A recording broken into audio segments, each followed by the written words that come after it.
The sound of metal dragging against a car door, a rhythmic, screeching scrape. In the early 1980s, that exact sound appeared in urban legends across America, always the same sequence, always the same hook. Not because anyone planned it, because something was writing the story through people, city by city, using them as vessels. Jan Harold Brunvand noticed the pattern first, started mapping it. What he found wasn't folklore. It was an operating system running beneath conscious thought, replicating fear with mechanical precision. And when he looked backward, the pattern didn't end. It just kept going. Vanishing travelers in oral traditions passed down before anyone could write them. Warnings about strangers in homes appearing in isolated cultures separated by oceans. Phantom figures on roads, always described the same way, always in places that never made contact. The phantom hitchhiker, the babysitter and the man upstairs, the killer in the back seat.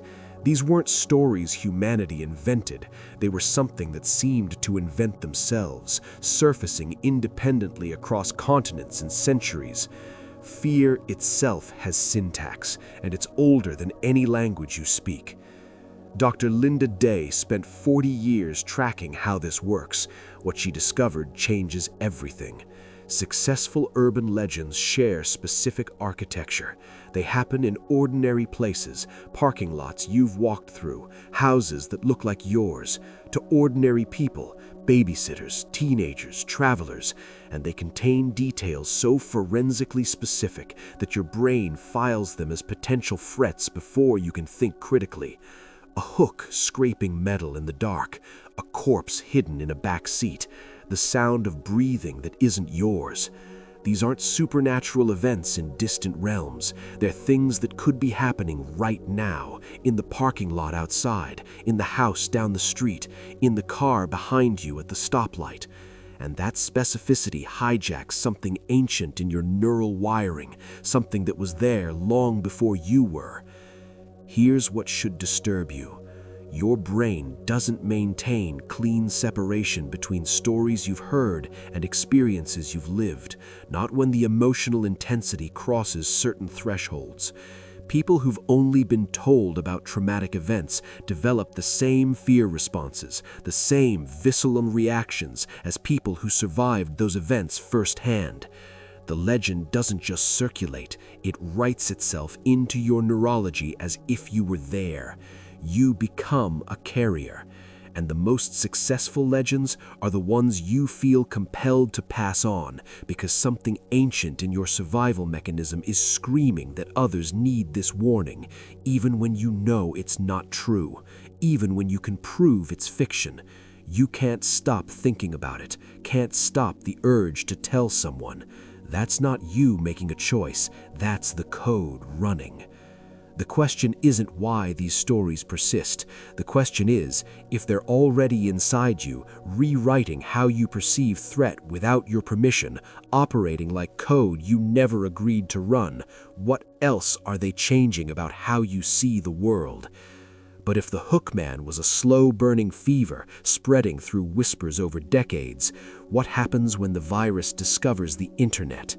Because in 2014, something stopped being just a story. It wanted proof, it wanted blood, and 2 children, believing they had no choice, tried to give it exactly what it demanded. On May 31st, 2014, 2 12-year-old girls led their friend into the woods. What happened next? 19 stab wounds, a body left bleeding, had a motive that made investigators go silent when they heard it. The girls believed they needed to prove their loyalty to Slender Man, a faceless entity that didn't exist in any mythology, any historical record, any cultural memory. It had been created 5 years earlier on an internet forum, as a joke, as fiction, as something that was never supposed to be real. 5 years from digital invention to attempted murder. 5 years. What researchers discovered afterward was more disturbing than the crime. Urban legends no longer needed generations to embed themselves in human consciousness. The internet had removed time as a barrier. Traditional folklore spread at walking speed, slowly, through direct human contact, limited by geography and social networks. The internet removed those limits, compressed decades into days. And something else happened too. The legends started evolving faster, adapting, testing, learning what worked. The Russian sleep experiment appeared online and reached tens of millions of people within months. Art was created, videos were made, academic discussions emerged about its historical basis, despite being entirely fabricated, despite the creator admitting it was fiction. The story kept spreading because it had been engineered, consciously or through collective refinement, to exploit specific vulnerabilities in human psychology. Real locations, actual dates, names of legitimate institutions, all verifiable facts wrapped around a completely fictional core. Your brain couldn't separate truth from lie because they were woven together at the molecular level. The Momo challenge followed the same blueprint. A real sculpture became the face of a global panic. News organizations reported it as fact. Schools set warnings. Parents deleted apps from their children's phones, frantic, certain they were protecting them from something real. The legend achieved worldwide penetration not despite being false, but because authenticity and fiction had been fused so seamlessly that verification became impossible. But here's what should terrify you. These legends now incorporate feedback loops. Each retelling gets measured. Reactions, shares, comments. The versions that generate the strongest emotional responses survive, spread, multiply. The weak ones die. It's natural selection operating in real time on narrative DNA. We're not just spreading these stories anymore, we're breeding them, selecting for maximum psychological impact, refining them into weapons, creating strains our ancestors couldn't have imagined. And every time you click share, every time you forward a warning, every time you say, "I heard that," you're feeding the algorithm data about what works, teaching fear how to spread more efficiently. The researchers are noticing something else now, something they don't talk about in published papers because it sounds insane. The stories are getting better at this, faster, more precise, more targeted. They're learning which details make you stop scrolling, which phrases make you screenshot and send to friends, which elements make you lie awake at 3 a.m., checking locks, listening to sounds that were always there but suddenly feel threatening. The algorithm isn't just running, it's hunting, and you're helping it hunt. The question isn't whether the next legend is coming, it's already here, growing, adapting. The question is, will you recognize it before it's using you? In 1954, Solomon Asch put people in rooms with actors. Simple visual questions, obvious answers. But when the actors all gave the wrong answer, something broke in the subjects. 75% agreed with the group even when their own eyes told them otherwise. Not because they were stupid, because something deeper than logic was making the decision. Your brain prioritizes social consensus over objective reality. It has to, because for most of human history, being cast out from the group meant death. Your ancestors who trusted the group survived. The ones who didn't. So when someone you trust tells you about the killer in the back seat, about the friend of a friend who barely escaped, your neural circuitry doesn't evaluate evidence, it calculates social risk. What if everyone else knows something I don't? What if I'm the only one who doesn't believe and I'm wrong? What if doubting this gets me killed? Better to believe and be safe than doubt and be dead. That calculation happens in milliseconds before you're even aware you're thinking. Daniel Kahneman won the Nobel Prize for identifying why this works. Your brain doesn't assess danger through statistics, it assesses through vividness. You're probably more scared of a shark attack while swimming than the cheeseburger destroying your cardiovascular system. Not because sharks are more dangerous, because you can picture the attack, feel the teeth, see the blood. Imagine the ocean turning red around you. That's what makes threats real to your brain, not data, but imagery you can't unsee. And urban legends are pure, concentrated imagery.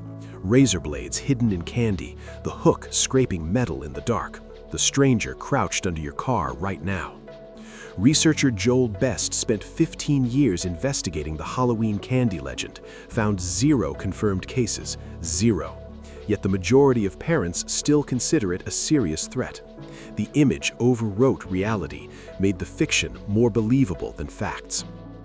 Here's what you need to understand. When you hear an urban legend, your brain doesn't file it as story requiring verification. Neuroscientist Joseph Ledoux discovered that fear-based information takes a shortcut, bypasses rational evaluation entirely, gets encoded directly into your amygdala through what he called the low road, your primitive threat detection system, the part of your brain that kept your ancestors alive by assuming every shadow was a predator, every sound was danger, every warning was real. It doesn't wait for confirmation, it acts. The phantom hitchhiker, the killer under the car, your brain stamps these with the same priority as fire burns and heights kill. Not because you're gullible, because you're human, because you're designed this way. And once that fear memory is encoded, you can't unencode it. You unconsciously seek information that confirms the threat, dismiss information that contradicts it.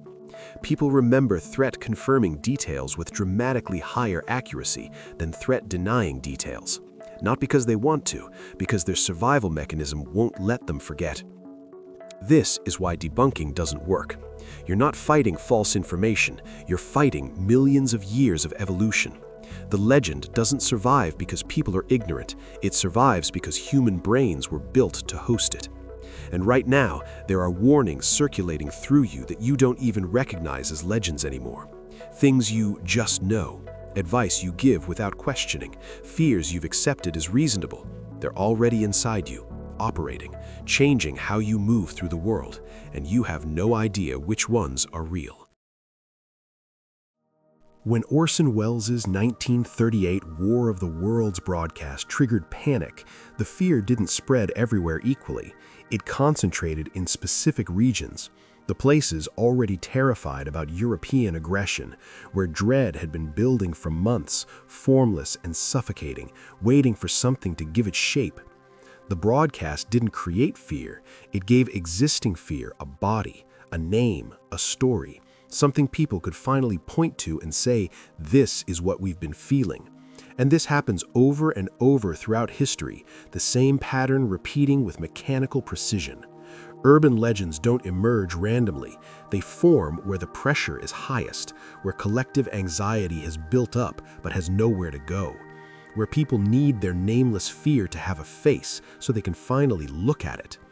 The 1980s satanic ritual abuse panic appeared almost exclusively in communities experiencing rapid social change, gender roles shifting, economic uncertainty, families restructuring in ways that felt destabilizing. The legends about daycare ritual sacrifices weren't reflections of actual crime. Extensive investigation found the vast majority of allegations were unfounded.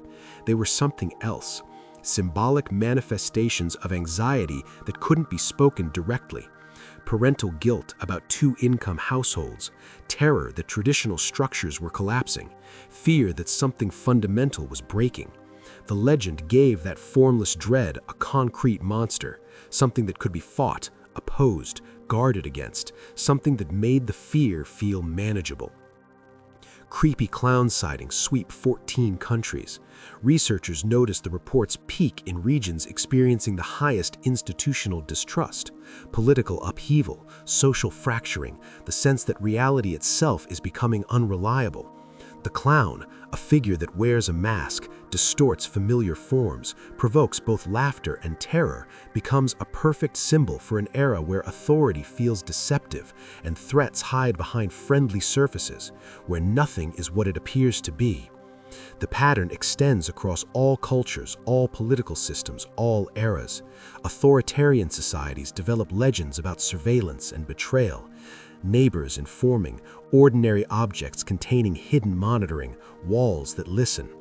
Democratic societies generate legends about corporate conspiracies and institutional cover-ups, hidden agendas, secrets kept from the public.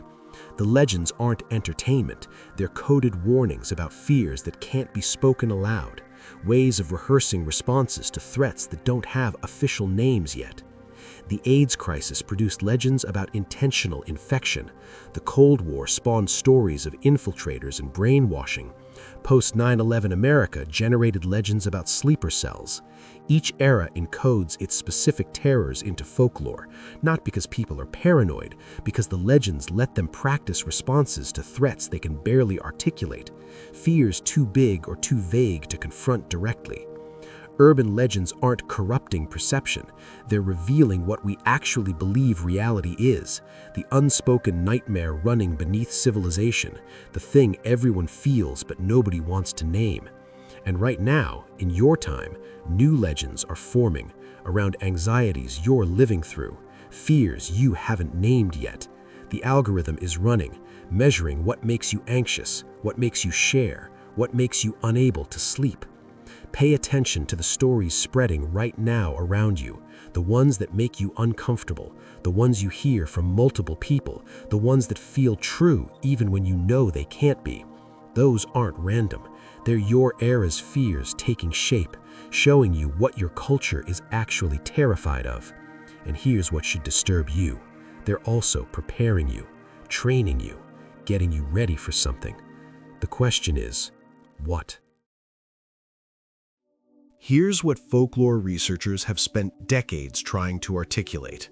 We don't tell these stories because they're true. We tell them because we need them to be possible. Cognitive anthropologist Pascal Boyer analyzed thousands of narratives across human history and found they share specific architecture. They violate exactly one or two laws of nature while keeping everything else disturbingly normal. A ghost that passes through walls but still wears clothes and speaks your language. A killer with a hook for a hand who hunts like any predator stalking prey. This precise calibration isn't random. It's the signature of ideas naturally selected over millennia to replicate through human minds with maximum efficiency. The perfect balance between impossible and believable, strange enough to be memorable, normal enough to feel real. But Boyer discovered something that reframes everything. These stories function as humanity's immune system against uncertainty. Cultures generate narratives against threats that haven't materialized yet, warnings about dangers that might be coming. The babysitter legend made people more cautious about home security. The kidney theft legend, debunked repeatedly, made travelers more careful about accepting drinks from strangers. The legends are often false, but the caution they create addresses real vulnerabilities, real gaps in our defenses. We're not irrational for letting them spread, we're adaptable. We're training ourselves for threats we can sense but can't yet see. Dr. Diane Goldstein studied this for years and reached a disturbing conclusion. Urban legends update our threat detection systems in real time, faster than any institution can respond. Her research on AIDS folklore showed legends spreading transmission information before public health campaigns even mobilized. Even when medically inaccurate, they filled a narrative vacuum, gave people frameworks for processing terrifying new realities. The stories weren't competing with facts, they were emotional scaffolding that made facts bearable, ways of thinking about the unthinkable. This is why the algorithm never stops. Every technological shift accelerates the same ancient process. Slender Man was created in 2009, but he's just the latest mask worn by the boogeyman who descends from medieval warnings, which trace back through centuries to ancient protective folklore. The template is eternal because the need is eternal. Humans require narratives that encode danger, that spread warnings, that let us rehearse responses to threats before encountering them, that help us survive. The Hookman's hook scraping car doors, the woman in white on empty roads, the shapeshifter at the village edge, they're all the same algorithm running on human consciousness, performing the same function, keeping us vigilant, keeping us connected through shared fear, keeping us just afraid enough to stay careful, just paranoid enough to stay alive. We'll never decode it completely because we're not the programmers, we're the code itself, endlessly rewriting our fears into stories that refuse to die. And right now, as you process this, the algorithm is running through you. You're thinking about legends you've heard, ones you've told, ones you believed even when you knew better. You're feeling that uncomfortable awareness. That's the algorithm recognizing itself, becoming conscious of its own operation, watching itself work through you. You can't stop it. Even knowing how it works doesn't give you immunity, because the next time you hear a story that makes your skin crawl, a warning that sounds plausible, a threat that feels real, you'll share it. You'll pass it on. Not because you're gullible, because you're human, because the code runs deeper than consciousness, deeper than choice. The question was never whether you'll spread the next legend. You will. You already are. Right now, thinking about this, you're cataloging warnings, filing threats, preparing to tell someone. The only question is, when you do, when you feel that urge to share, to warn, to protect, will you recognize it's not really you making that choice? Or will you believe, like everyone before you, that this time it's different? That this time the story is real? That this time you're not part of the algorithm, you're just trying to help? If you want to see what other algorithms are running through you right now, subscribe to Dark Dimensions X. Hit the bell, because the next story we uncover, you might already be living inside it.